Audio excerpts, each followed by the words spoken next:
Salut tout le monde, aujourd'hui on continue avec la régression logistique. Donc on va voir comment minimiser la fonction j pour trouver les θ associés au modèle de cette régression. Donc supposons qu'on a m données d'apprentissage, m données d'apprentissage notées par xi, tel que chaque xi est associé à un label y qui peut être 0 ou 1. Donc l'équation du modèle est donnée par hx, qui est donnée par 1 sur 1 plus l'exponentielle de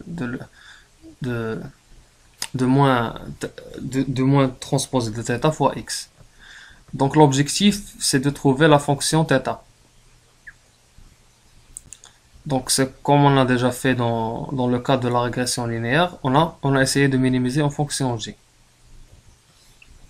Donc dans notre cas, dans le cas de la régression logistique, la fonction j est donnée par 1 sur m fois la sommation de 1 jusqu'à m de const h θ de xi, yi. Donc le const de h θ xi, yi est donné par cette égalité là. Donc la première chose qu'on peut remarquer, c'est la présence des fonctions logarithmes. Donc cette présence ou l'application des fonctions logarithmes rend la fonction j convexe. Et par la suite, on pourra appliquer le gradient, comme on a déjà pu faire dans le cas de la régression linéaire. Donc on a la fonction j donnée par cette égalité là. Donc on exécute la méthode de gradient. Donc dans chaque itération, on va modifier la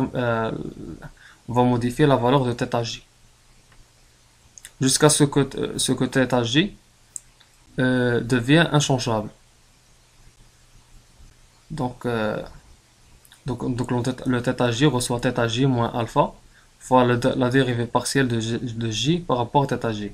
Donc alpha, c'est le learning rate. Donc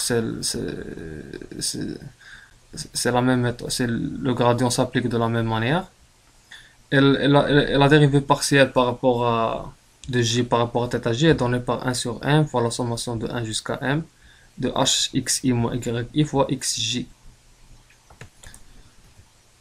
Donc la question qui peut se poser, c'est est-ce que le gradient est la seule méthode qu'on peut appliquer pour trouver le θ?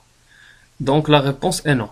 On a plusieurs méthodes qui sont plus optimales, telles que le gradient conjugué, la méthode BFGS et la méthode LBFGS. Donc ces types de méthodes ont comme avantage la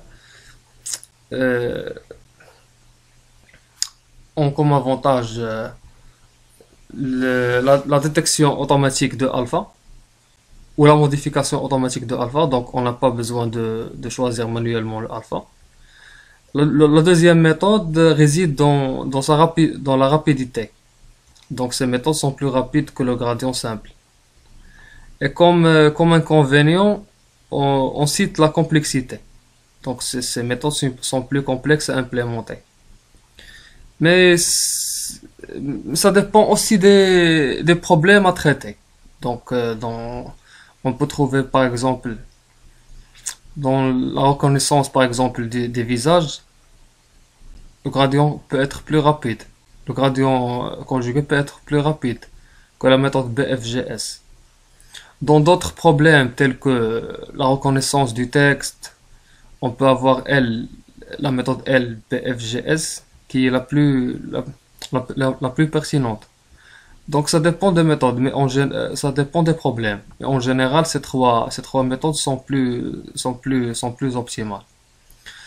Et autre chose qu'il faut noter, c'est que dans toutes ces trois méthodes, on a besoin de j et de la dérivée partielle. Donc c'est ça le point commun avec le gradient simple. Donc cela va suffire pour aujourd'hui. Et en attente de nouvelles vidéos, je vous souhaite une bonne journée et à la prochaine.